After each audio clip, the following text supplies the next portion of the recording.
देखो 70s और 80s में हॉरर फिल्में बनाकर रामसे ब्रदर्स ने लोगों को बहुत डराया है।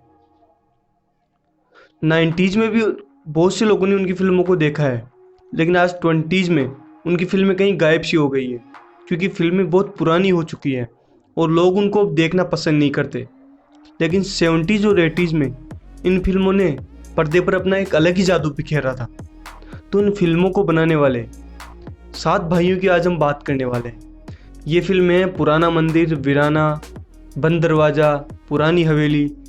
जितनी भी फेमस फिल्में जो 70s और 80s के दौर में रिलीज हुई थी, उनको डायरेक्ट किया था 7 भाइयों ने। और जिन भी लोगों ने इन फिल्मों को देखा है वो रामसे ब्रदर्स को ज़रूर जानना चाहेंगे, जिन्होंने इन फिल्मों का निर्माण किया है। तो आज की वीडियो में मैं रामसे ब्रदर्स के बारे में आपको सब कुछ बताने वाला हूँ जो आप जानना चाहते हैं। रामसे ब्रदर्स के पिता फतेह चंद रामसिंघानी, उनका नाम देने में अंग्रेज़ों को बड़ी दिक्कत होती थी, इसलिए उन्होंने राम से नाम दे दिया। फतेह चंद के 7 बेटों ने मिलकर रामसे को हॉरर का ब्रांड बनाया। रामसे ब्रदर्स ने बड़े पर्दे पर ऐसा खौफ बिखेरा कि वो इस जॉनर के मास्टर बन गए। 70s और 80s के दशक में रामसे ब्रदर्स ने करीब 45 फिल्में बनाई। मनोरंजन की दुनिया में हॉरर है तो रामसे ब्रदर्स है, और रामसे ब्रदर्स है तो हॉरर है। आज की युवा पीढ़ी को लक्ष्मी, स्त्री, भूल भुलैया जैसी फिल्में पसंद है, जिन्हें हॉरर कॉमेडी जॉनर के नाम से जाना जाता है। आज के टाइम पे हमारी जनरेशन के लोगों को रामसे ब्रदर्स की हॉरर फिल्में थोड़ी अटपटी और अजीब सी लगती है, क्योंकि वो फिल्में काफ़ी पुरानी हो चुकी है। मगर ये कहना गलत भी नहीं होगा कि हर दौर में दर्शकों की पसंद बदलती है। उस ज़माने में रामसे ब्रदर्स ने हॉरर जॉनर को एक अलग मुकाम तक पहुँचाया और अपना एक ऐसा ब्रांड बनाया जो हमेशा जिंदा रहेगा। पुराना मंदिर जैसी फिल्म के लिए आज भी लोग पागल हैं। वो फिल्म इतनी बेहतरीन थी कि आज भी लोग उसे देखना पसंद करते हैं। उस टाइम पर टेक्नोलॉजी की कमी थी, उस समय इतना एक्सपोजर नहीं था सोशल और डिजिटल मीडिया का। हॉलीवुड सहित अब पूरी दुनिया की फिल्में या कंटेंट लोग देखते हैं और उससे कंपैरिजन होने लगती है। आज की टेक्नोलॉजी और टेस्ट बदला है, और यही वजह है कि उन फिल्मों के दृश्य थोड़े अजीब लगते हैं, मगर उस समय की टेक्नोलॉजी और टेस्ट के हिसाब से वो बेहतरीन फिल्में थी और अच्छी लगती थी।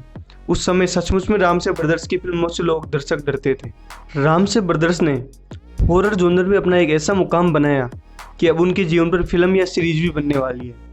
अजय देवगन जैसे अभिनेता और फिल्मकार ने इसके राइट्स लिए हैं। रामसे ब्रदर्स पर बनने वाली फिल्म से आज की जो हमारी जनरेशन है, उनके जीवन और उनके हॉरर ब्रांड के बारे में जानेंगे, जिन्होंने अभी उनकी फिल्में नहीं देखी है। रामसे ब्रदर्स पर अजय देवगन बड़ी फिल्म या वेब सीरीज बना रहे हैं। इसे 2021 में रिलीज करने का प्लान था, पर इस पैंडेमिक के होते हुए अब ये थोड़ा आगे खिसक सकता है। इस ऊंचाई तक पहुंचने के लिए रामसे ब्रदर्स के पिता फतेह चंद रामसे ने बुनियाद रखी। पाकिस्तान के लाहौर और कराची में फतेह चंद रामसे का रेडियो का कारोबार था। बंटवारे के समय वो अपने परिवार को लेकर मुंबई आ गए। मुंबई में उन्होंने रेडियो की दुकान की। फतेह चंद रामसे के 7 बेटे थे, जिनमें कुछ रेडियो अच्छे से बनाना जानते थे। उनकी टेलरिंग और गारमेंट की दुकान भी थी। घर की रोजी रोटी चलाने के लिए या ज़रूरतों को पूरा करने के लिए उनके पास सब कुछ था। मगर फतेह चंद नहीं चाहते थे कि उनके बेटे इन दुकानों को चलाएं या काम करें। उन्हें फिल्म इंडस्ट्री में आना था। फतेह चंद को फिल्मों का शौक था। 1954 में रिलीज हुई फिल्म शहीद आजम भगत सिंह सहित कुछ फिल्मों को शुरुआत में फाइनेंस किया, और फिर 1964 में फिल्म रुस्तम सोहराब का निर्माण किया। इस ऐतिहासिक फिल्म को बनाने में समय लगा और पैसे भी ज़्यादा लगे, इसलिए कुछ खास मुनाफा नहीं हुआ। उस समय फतेह चंद रामसे को तकलीफ इस बात की होती थी कि डायरेक्टर और टेक्नीशियन अपने तरीके से काम करते थे और परेशान करते थे। तभी उनको लगा कि उनका अपना कोई होता जो उनके साथ होता। तभी उन्होंने अपने बेटों को ट्रेनिंग देनी शुरू कर दी। उस समय फतेह चंद रामसे अपने पूरे परिवार को लेकर कश्मीर गए और 2 महीने के लिए हाउस बोट बुक किया। वहाँ एक किताब थी 5 C's ऑफ सिनेमेटोग्राफी। अपने बेटों को उस किताब को पढ़ाया। उसके बाद फिल्म मेकिंग के हर पहलू की ट्रेनिंग दी, जिसमें संगीत भी शामिल था। मुंबई वापस आने के बाद फतेह चंद रामसे ने अपने बेटों को फिल्म मेकिंग सिखाने के लिए एक फिल्म शुरू की, मगर डायरेक्टर और टेक्नीशियन ने उनके बेटों के साथ सिर्फ जूनियर की तरह व्यवहार किया और ठीक से नहीं सिखाया। अपने बेटों को सिखाने के जुनून को फतेह चंद रामसे ने चुनौती की तरह लिया और पहली फिल्म सिंधी भाषा में बनाई, जिसका नाम नकली शान था। इस फिल्म में 7 भाइयों ने साथ काम किया। कैमरामैन थे गंगू रामसे, तुलसी रामसे और श्याम रामसे ने डायरेक्शन की कमान संभाली। राइटर बने कुमार रामसे। साउंड इंजीनियर थे किरण रामसे।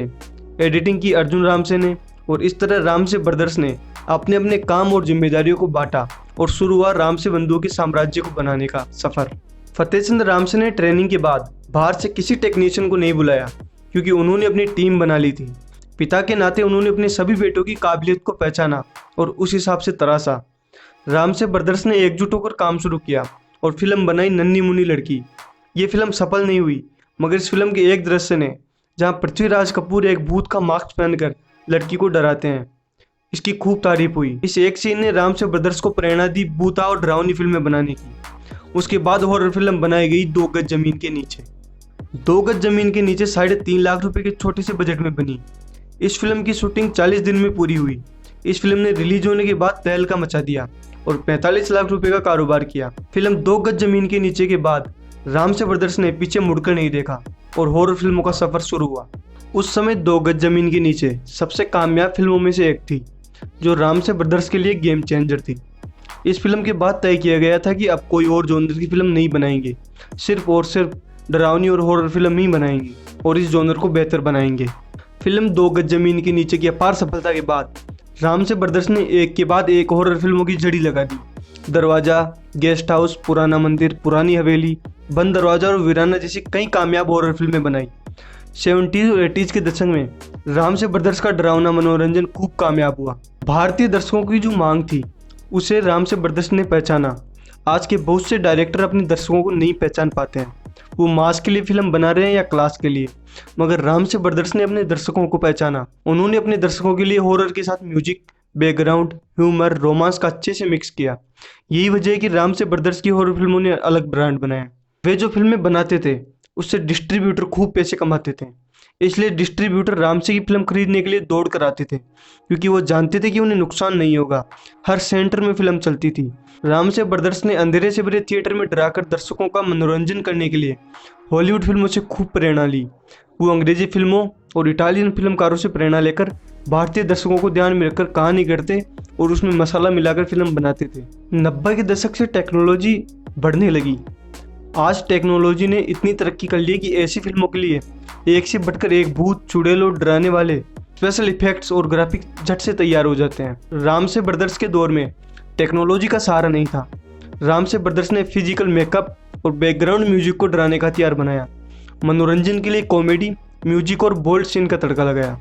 अनिरुद्ध अग्रवाल खासतौर से भूत बनते थे, जो मेकअप करने के बाद पर्दे पर बेहद डरावने लगते थे। टाइम पर स्पेशल इफेक्ट बिल्कुल भी नहीं था। मेकअप का बड़ा रोल था, जिसमें 6-6 घंटे का समय लगता था। एक्टर को 9 बजे की शिफ्ट में सुबह 6 बजे ही बुला लेते थे। 12 बजे तक मेकअप होता था, 1 बजे खाना खाते थे और 2 बजे से शूटिंग शुरू होती थी। फिल्मों में हिंसा के कारण फिल्मों को सेंसर से ए सर्टिफिकेट मिलता था, इसलिए उस समय तय किया गया कि अगर फिल्म में अच्छे ढंग से थोड़ा बोल्ड सीन डाले जाएं तो ये फिल्म के लिए अच्छा होगा। 3 घंटे की फिल्म को मेंटेन करके बनाना पड़ता था, जिसमें कहानी के साथ कॉमेडी, म्यूजिक का तड़का डालना जरूरी था। पूरे 3 घंटे से भूत प्रेत नहीं दिखा सकते, इससे दर्शकों के सिर में भी दर्द हो जाएगा। रामसे ब्रदर्स की फिल्मों का बजट कम होता था, कोई बड़ा स्टार नहीं होता था। ए सर्टिफिकेट की वजह से बच्चे और परिवार फिल्म देखने सिनेमाघरों में नहीं जाते थे। फिर भी भूत के दम पर रामसे ब्रदर्स ने फिल्मों को हिट कराया। बड़ी से बड़ी बजट और बड़े से बड़े स्टारों की फिल्म को बॉक्स ऑफिस पर टक्कर भी दी। दौर कोई भी हो, युवा, शादीशुदा जोड़े और डरावनी फिल्मों के शौकीन ही हॉरर फिल्म देखते हैं। कई बार डिस्ट्रीब्यूटर स्टार कास्ट पूछते थे तो तुलसी रामसे और श्याम रामसे नए कलाकारों के नाम बताते थे। डिस्ट्रीब्यूटर कहते थे कि बिना बड़े स्टार के आप इतने पैसे क्यों मांग रहे हैं, तो रामसे ब्रदर्स कहते थे कि हमारी फिल्म का स्टार भूत है, आप एक रील देखने के बाद फैसला कीजिए। एक रील देखकर डिस्ट्रीब्यूटर कहते थे कि कितने पैसे लेंगे। रामसे की फिल्मों को बड़ी फिल्मों के साथ रिलीज होने में कोई डर नहीं लगता था। रामसे ब्रदर्स की फिल्में बड़े सितारों की फिल्मों के साथ भी दिखाई जाती थी। सातों भाई एक टीम बनाकर काम करते थे, अपनी अपनी जिम्मेदारियां बांट रखी थी। कहानी पर काम करने के बाद शूटिंग के लिए फिल्म की पूरी यूनिट के साथ पूरा परिवार एक बस में सवार होकर महाबलेश्वर पहुंच जाता था। ज़्यादातर फिल्मों की शूटिंग महाबलेश्वर में होती थी। वहाँ अनारकली नाम के होटल में बुकिंग होती थी। जब तक शूटिंग होती तब तक किसी और मेहमान को उस होटल में जगह नहीं मिलती थी। इस होटल में रामसे बैनर को कंसेशन भी मिलता था। 70s और 80s के दशक में कई कल्ट फिल्में देने के बाद 90s के दशक में बड़े पर्दे पर हॉरर फिल्मों का आना बंद होने लगा, क्योंकि रामसे ब्रदर्स ने छोटे पर्दे की तरफ रुख कर लिया था। 90s के दशक में दूरदर्शन के बाद पहला चैनल लॉन्च हुआ था जी टीवी। रामसे की फिल्में दूरदर्शन पर ए सर्टिफिकेट होने की वजह से रिलीज नहीं होती थी, इसलिए रामसे अपनी फिल्मों के सैटेलाइट राइट बेचने के लिए जी टीवी के दरवाजे पर पहुंचे। तभी जी के मालिक सुभाष चंद्रा ने रामसे ब्रदर्स को जी हॉरर शो बनाने का इनविटेशन दिया। 1989-90 में जो भी फिल्म बना रहे थे उसे पूरा किया और जी हॉरर शो का सफर शुरू हुआ। सभी भाइयों का पूरा ध्यान जी हॉरर शो में लग गया। करीब 7.5 साल तक जी हॉरर शो चला, जिसमें 365 एपिसोड बनाए गए। रामसे की अगली पीढ़ी ने इस शो को बनाते समय अपने पिता और चाचाओं से हॉरर बनाने और दर्शकों को डराने के गुण सीखे। तुलसी रामसे के बेटे दीपक रामसे ने 200 एपिसोड का निर्देशन किया और धीरे धीरे रामसे ब्रदर्स के भूत सिनेमाघरों से गायब हो गए और छोटे पर्दे पर पहुंचकर डराना शुरू कर दिया। जी हॉरर शो का फॉर्मेट भी फिल्म का ही फॉर्मेट था, जिसमें एक कहानी 5 एपिसोड में खत्म होती थी, यानी हर कहानी 2.5 घंटे की होती थी।